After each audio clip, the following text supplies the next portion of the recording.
Hello friends, welcome back to my channel. இன்றைக்கி நம்ம சேனலில் என்ன பார்க்க போகிறோம்னா, ஹோட்டல்ஸ்லாம் போனால் நம்ம விரும்பி ஆர்டர் பண்ணக்கூடிய ஒரு பிரெட் ஐட்டம் லச்சா பராத்தா எப்படி பண்ணலான்னு பார்க்கணும். லேயராக லச்சா பராத்தாஸ் ஈஸியாக எப்படி வீட்லேயே எப்படி பண்ணலாம் அப்படின்னு தான் இந்த வீடியோவில் நாம் பார்க்க போகிறோம். அஸ்ஸலாமு அலைக்கும், வெல்கம் டு ரியா சமையல். ஃபர்ஸ்ட் பராத்தாக்கு உண்டான மாவு பிசைஞ்சு எடுத்துக்கலாம்.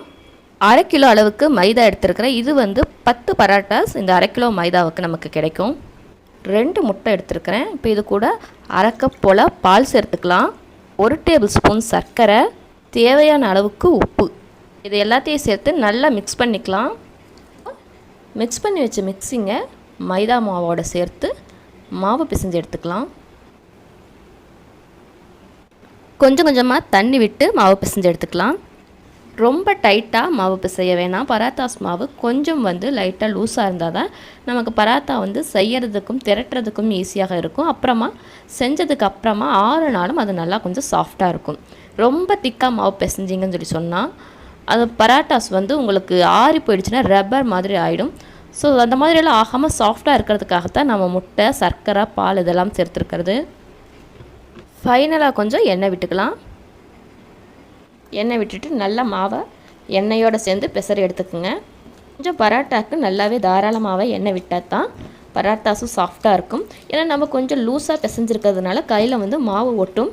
அதனால் எண்ணெய் கொஞ்சம் நிறைய விட்டால் தான் கையில் மாவு ஒட்டாமல் இருக்கும். நல்லா இந்த மாதிரி கைகளால் ப்ரெஷர் கொடுத்து பிசைங்க. அப்போ தான் பராட்டாஸ் நல்லா சாஃப்டாக வரும். மாவு பிசைஞ்சு எடுத்தாச்சு. இந்த மாவு ஒரு 1/2 மணி நேரம் ஊறட்டும்.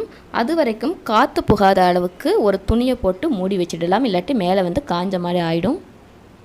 மீடியம் சைஸ் உருண்டைகளாக உருட்டி எடுத்துக்கலாம்.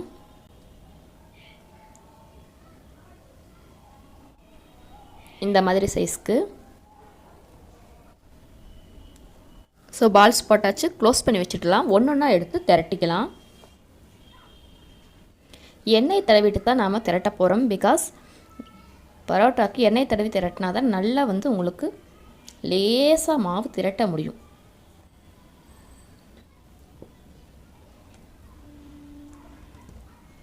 நல்லா லேசாக திரட்டிக்கலாம். எந்த அளவுக்கு லேசாக வருமோ அந்த அளவுக்கு தகுந்த அளவுக்கு திரட்டிக்கலாம்.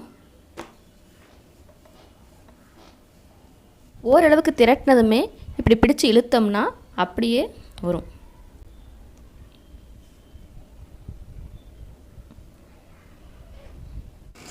தின் ஸ்ட்ரிப்ஸாக கட் பண்ணிக்கலாம். எந்த அளவுக்கு சன்னமாக கட் பண்ண முடியுதோ அந்த அளவுக்கு சன்னமாக கட் பண்ணி எடுத்துக்கலாம்.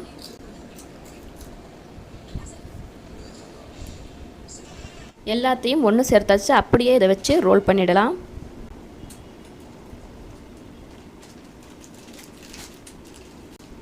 இந்த எண்டை வச்சு உள்ளே வச்சு அப்படியே வச்சு பண்ணிடலாம். So ready. இப்போ இதை மறுபடியும் திரட்டலாம்.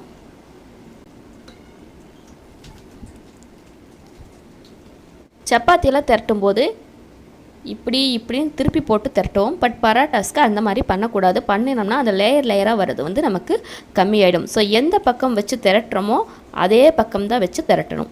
திருப்பி போடாமல் திரட்டணும். திரட்டியாச்சு. இங்கே பாருங்கள்.